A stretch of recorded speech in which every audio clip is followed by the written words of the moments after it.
Welcome back to Movie Recaps. Today I will show you an action, sci-fi film from 2022, titled Prey. Spoilers ahead. Watch out and take care.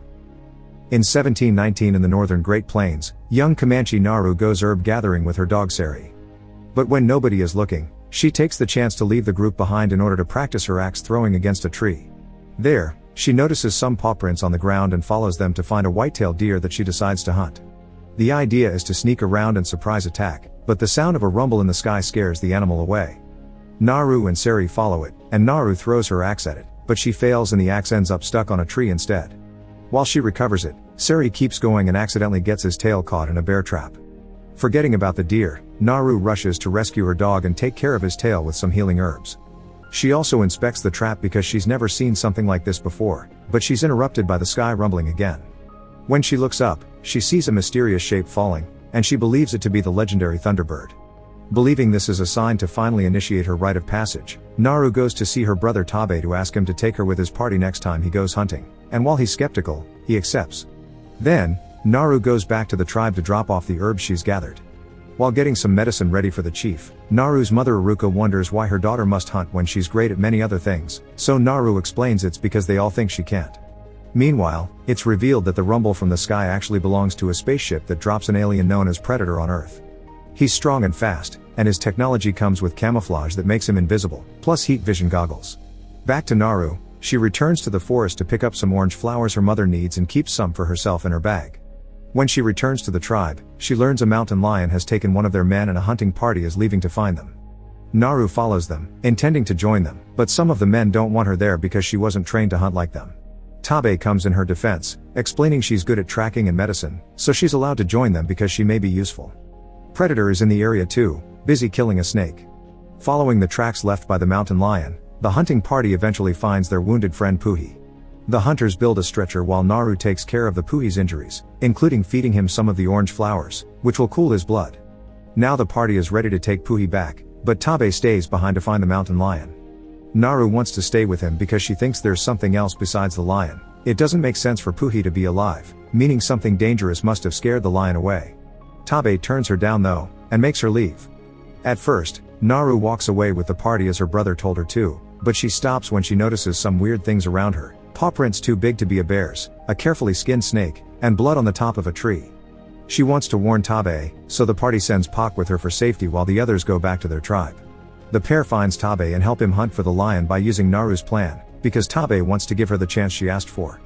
While Tabe lays down the bait, Naru and Pak climb a tree to wait for the lion, and the meeting comes sooner than expected. The lion jumps high enough to push Pak off the tree and kill him, then it jumps on a branch to go after Naru.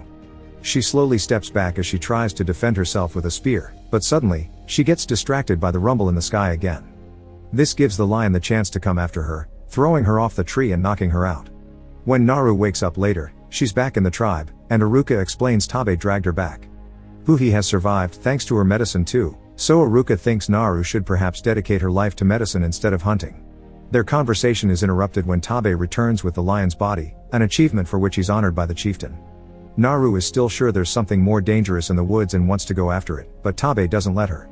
She's already tried hunting and failed, it was all him who brought the lion back. The next morning, Naru decides to disobey and go after the mysterious presence with only Sari as company. Through the forest, she keeps finding more proof of this unknown creature, like green blood on trees and more of those huge paw prints. Predator is indeed not far away from there, this time hunting a wolf in order to get its skull, which he cleans to use it as a mask. Naru on the other hand, isn't as lucky with her hunts. Hitting moving targets isn't as easy as hitting a tree, so by the time she recovers her throwing axe, her prey is gone.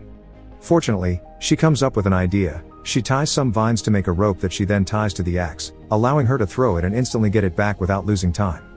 This finally lets her hunt a bunch of rabbits to feed herself and the dog. After lots of walking, Naru comes across a herd of skinned bison with some bullets on the ground around them. However, she doesn't know what bullets are and thinks the strange creature did this. When she leaves the area, she accidentally steps into quicksand. Thankfully, she still has her axe with her, so she throws it at a tree and once it manages to get properly stuck, she uses the rope to pull herself out. Meanwhile, Predator comes across the bison too, which warns him there are dangerous hunters in the area.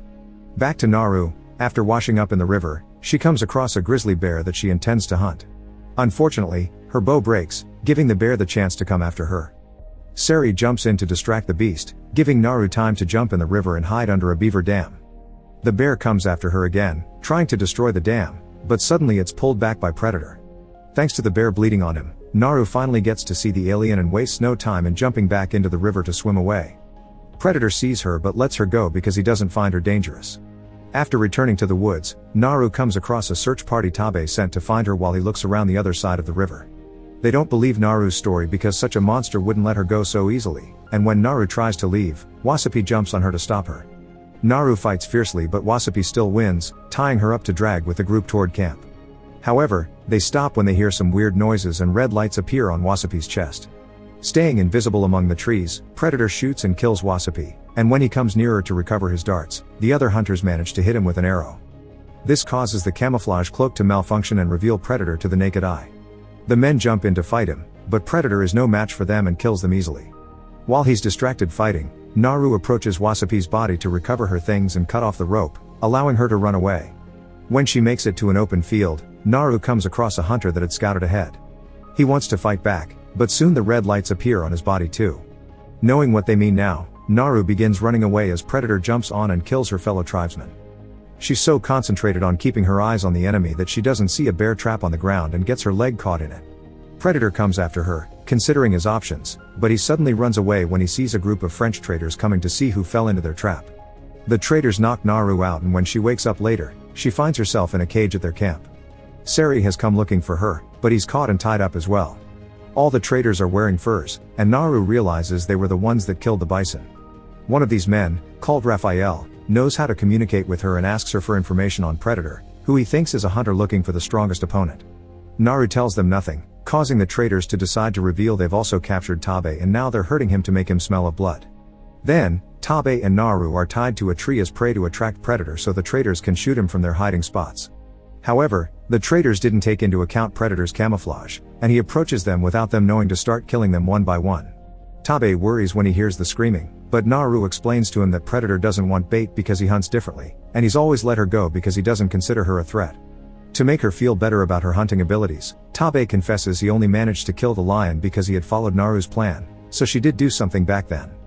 Their conversation is interrupted when Predator roars in anger as his leg gets caught in a bear trap. The French traders immediately go after him, but Predator quickly recovers and after tossing the trap away, he begins killing them with a variety of advanced weapons plus a shield that protects them from their bullets. The tossed trap lands near the tree, allowing Naru to use it to cut off the rope.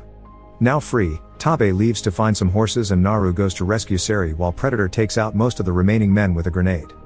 At the French camp, the traders are picking up their things to flee, and they intend to kill Sari. Naru jumps in to fight them and kill them all, and once she frees her dog, she sends him to find Tabe. Then she begins applying herbs to her injuries, and that's how Raphael finds her. He's missing a leg, so he asks for a deal. He'll give her his flintlock pistol and teach her how to use it in exchange for medicine. Naru accepts and shares her orange flowers with him. She also gets to keep the piece of alien technology she finds on his leg. Meanwhile, Predator is taking care of his own injuries before going to the camp as well. Naru hears him coming and quickly hides while Raphael pretends to be dead. Thanks to the orange flowers cooling his blood, the trick actually works and Predator can't see it until he accidentally steps on Raphael, making him scream. Predator quickly kills him as Sari shows up to attack, but before the dog can be shot, Tabe shows up too, riding a horse. He manages to hit Predator on the head once, and by riding quickly in circles he can dodge the alien's shots. After failing to use the pistol correctly, Naru yells at Predator to distract him, allowing Tabe to jump off the horse and land a hit on him. Now Predator and Tabe fight hand to hand, and since Tabe is such a good warrior, Predator decides to put on his camouflage to gain an advantage. He attacks Tabe from behind to kill him, but Tabe doesn't give up and holds onto Predator's leg to give Naru time to run away. Back in the tribe, another search party returns to give Aruka bad news. They couldn't find her children. Aruka grieves for them at the same time Naru reaches the river and washes while crying over her brother's death. Sari finds her and lets her know about a French man still in the area, so Naru uses the alien weapon he took from Raphael to knock this man out. When he wakes up later, the man finds himself in a camp where Naru is preparing herself to hunt Predator. She's painted her face and eaten some of the orange flowers to cool her blood. She's also allowed the French man to keep his pistol, although it's empty. However, his screams attract Predator, who sees the armed traitor as a threat and comes closer to kill him. He completely ignores Naru because he can't see her, so Naru takes the chance to shoot him from behind. A pistol isn't enough to kill him, but it makes him drop the mask, which Naru grabs before running away towards the area where she's prepared a trap. Predator follows a trail of blood that Naru left behind on purpose, and when he comes closer, Naru jumps on him to fight him hand to hand. After exchanging a few blows and protecting herself from his shield by hiding among rocks, Naru orders Seri to run by as a distraction and manages to push Predator into the quicksand she had fallen into before. This is obviously not enough to kill him, but Naru is ready. When Predator resurfaces and shoots, Naru quickly moves away and lets the projectile hit the mask she left there earlier. This makes the projectile rebound and kills Predator instead. The next morning, Naru returns to the tribe with Predator's head and the pistol, which is revealed to be Harrigan's weapon from another Predator story. Naru warns her tribe they need to leave before the white men come for them, but first, everyone honors her hunt the same way they had done for Tabe. Unknown to them, more Predator ships are about to land on Earth. Make sure to subscribe and turn on notifications so you can watch more videos like this. Thanks for watching.